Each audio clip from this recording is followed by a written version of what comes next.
So I just finished watching the season finale of the Cafe Terrace and its goddesses.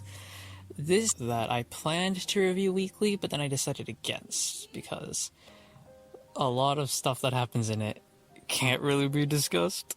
It's not an extremely lewd show, but there are like kind of lewdy moments in it. So I decided I would wait for the season to end, and I would then do a big ol' recap review at the end. So what is the basic premise? The basic premise is a Tokyo U student, Hayato. His grandma dies, and she ran a cafe. So he goes to the cafe, and he's pretty much thinking, all right, I'm just going to shut this down, sell it off, and, something else will come and build here, right? Type of thing.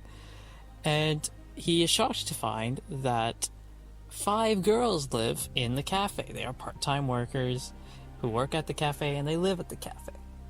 And they have been living there since he's, gone to university. So, at first he's like, you will need to move the hell out.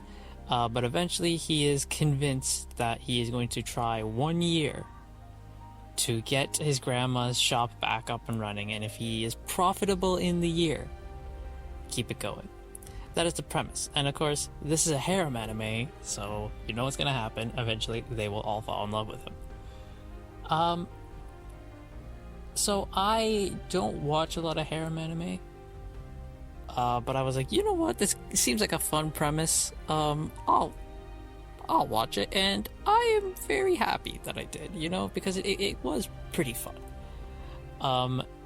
When you get to learn about all the other girls and like their backstory and why they come to work at this cafe, right? Like they start off a bit one-dimensional. You have the nice one, the dumb one, the kind of tsundere one, the kind of loner, doesn't show emotion one. You got the super happy one. You have all that, right?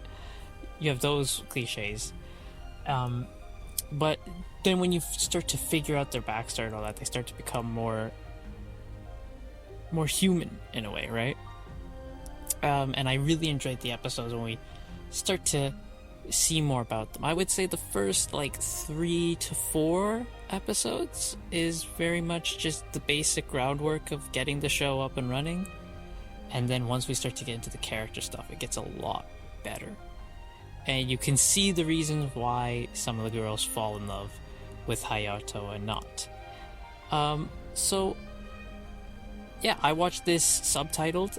There was not a dub when I started watching. There's a dub now, so if you like dub anime, which I don't care either way, sub or dub, I'm fine either way, I don't care. But I started to watch it sub, and a dub was coming out after the fact. So, by now it should all be dubbed, bar the new episode. So go and enjoy that if you want to. Or you can just watch it sub, doesn't matter. I don't care. To each their own. So I really enjoyed it. I'm going to give it a 7.5 out of 10, which is comparing it to all the other anime I've seen this year. It is not up at their quality, but it is it is a good time. I would say, hey, maybe check this out. It is a good time, And it was nice for my Saturdays. This came out Fridays, but I watched it Saturdays, and it was a nice addition to my Saturdays. So I very much enjoyed it. Yeah, that's it. That is the Cafe Terrace and its Goddess. Season 2 has been announced, which I'm happy for. Season 2 was announced after the finale aired. There's a key visual and everything, so that's great. And that's all I have to say. It was a good show, and I recommend.